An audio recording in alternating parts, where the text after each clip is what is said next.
ప్రభునందు సహోదరి సహోదరులకు ప్రభు నామమున వందనములు తెలియజేస్తున్నాను. ప్రభునందు ప్రిలారా, మనము నిన్నటిదాకా యేసుక్రీస్తు ప్రభుల వారు శిలువలో పలికినటువంటి 2 మాటలను గురించి మనం విన్నాము. అయితే ఈ సమయమున మనమందరము కూడా యేసుక్రీస్తు ప్రభుల వారు శిలువలో పలికినటువంటి 3వ మాటను మనం జ్ఞాపకం చేసుకుందాం. ప్రభునందు ప్రిలారా, యోహాను సువార్త 19వ అధ్యాయము 26, 27 వచనాలను మనం గమనించినట్లయితే, అమ్మా ఇదిగో నీ కుమారుడు అని తన తల్లితో చెప్పిన తర్వాత శిష్యుని చూచి ఇదిగో నీ తల్లి అని చెప్పెను. ఆ గడియ నుండి ఆ శిష్యుడు ఆమెను తన ఇంట చేర్చుకొనెను. ఈ సందర్భాన్ని మనం జాగ్రత్తగా ఆలోచిస్తే తప్ప ఈ విషయం అర్థం కాదండి.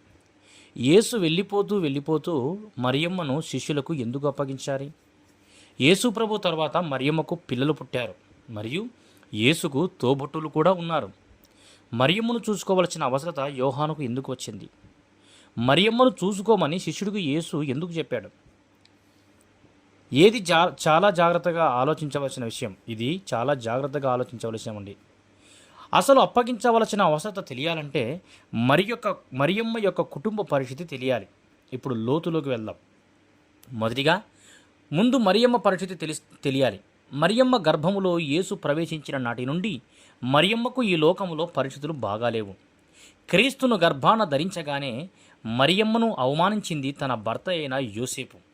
ఎందుకు అంటే చరిత్రలో ఎక్కడ కూడా పరిశుద్ధాత్మ ద్వారా స్త్రీ గర్భము ధరించడం అనేది ఎప్పుడూ జరగలేదు, జరగబోదు. కానీ యేసు తప్ప యెషయా గ్రంథంలో ప్రవచనము ఉన్నప్పటికీ మరియమ్మను అంత ఈజీగా యోసేపు నమ్మలేదు.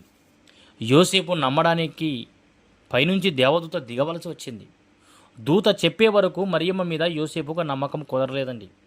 సమాజం అంతటికీ విషయం తెలియజేయక కేవలం యోసేపుకు మాత్రము దూత తెలియజేసింది. మరి సమాజం పరిస్థితి? వీళ్ళు నమ్ముతారా?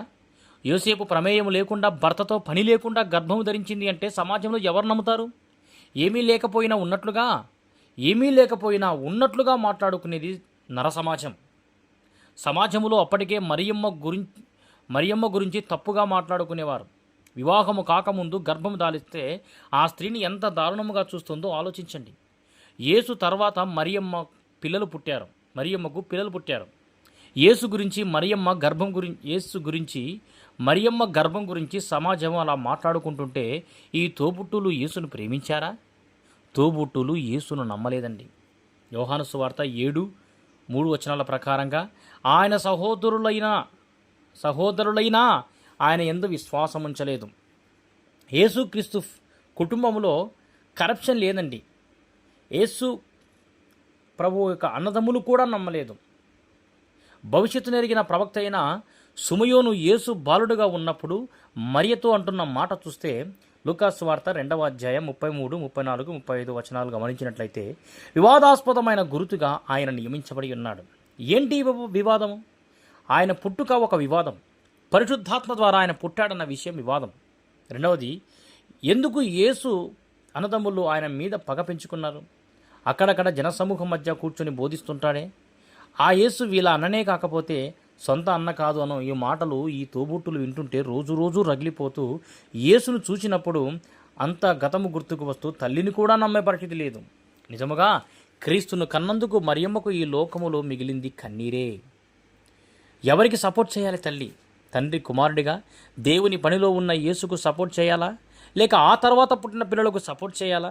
యేసుక్రీస్తు యొక్క కుటుంబ పరిస్థితి చూస్తే మార్కు సువార్త 3, 20, 21 వచనాలలో ఆయన ఇంటివారు సంగతి విని ఆయనకు మతి చెలించినదని ఆయనను పట్టుకొనబోయిరి. కుటుంబం అంతటిలో యేసును గూర్చి బాగా తెలిసినది ఒక్క మరియమ్మకే. ఒకరోజు యేసును చూడడానికి వీళ్ళందరినీ తీసుకెళ్ళింది. అప్పుడు శిష్యుడు యేసుతో, నీ తల్లి నీ సహోదరులు నీ కోసం ఎదురు చూస్తున్నారు అని చెప్తే దానికి బదులు ఎవరు నా తల్లి, ఎవరు నా సహోదరులు అనేసరికి యేసు తల్లితో ఇంతమందిలో ఎవరు నా తల్లి, ఎవరు నా సహోదరులు అంటున్నాడు అని తల్లిని దూషించారు. చివరికి యేసు కావాలని మరియమ్మ బయటకు వచ్చేసింది. ఈ పరిస్థితి ముందుగానే తెలిసిన యేసు అమ్మా ఇదిగో నీ కుమారుడు అని తన తల్లితో చెప్పానండి. మూడవదిగా, యేసును అంగీకరిస్తే ఇంటివారును కూడా దూరం అవుతారు. ఈరోజు ఎంతమంది కుటుంబాలలో లేదు ఈ పరిస్థితి? యేసు కావాలంటే కుటుంబాన్ని వదిలి వెళ్ళిపో అన్న సందర్భాలు నేడు అనేక కుటుంబాల్లో మనం చూస్తున్నాం. కానీ మరియమ్మకు కుమారుడు అయినప్పటికీ దేవుని కుమారునిగా చూసి యేసుకే ఓటు వేసిందండి. నాలుగవదిగా, చాలామంది యేసు అంటే, ఆయన మాటలంటే, ఆయన వ్యక్తిత్వం అంటే, జీవితము అంటే ఇష్టము, కానీ ఆయన కోసం బ్రతికే పరిస్థితి కనబడదు. ఎందుకంటే ఇంట్లో ప్రాబ్లమ్స్ అంటారు.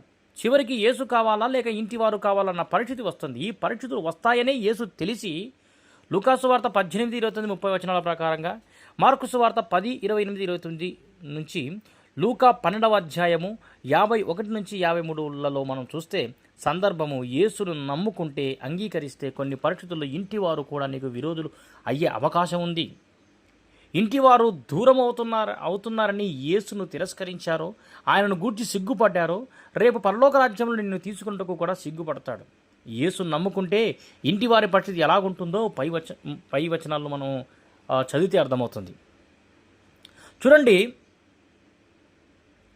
మనము కూడా ప్రభుని అంగీకరిస్తే ఇంటిలో స్థానం పోగొట్టుకునే సందర్భాలు వస్తాయి.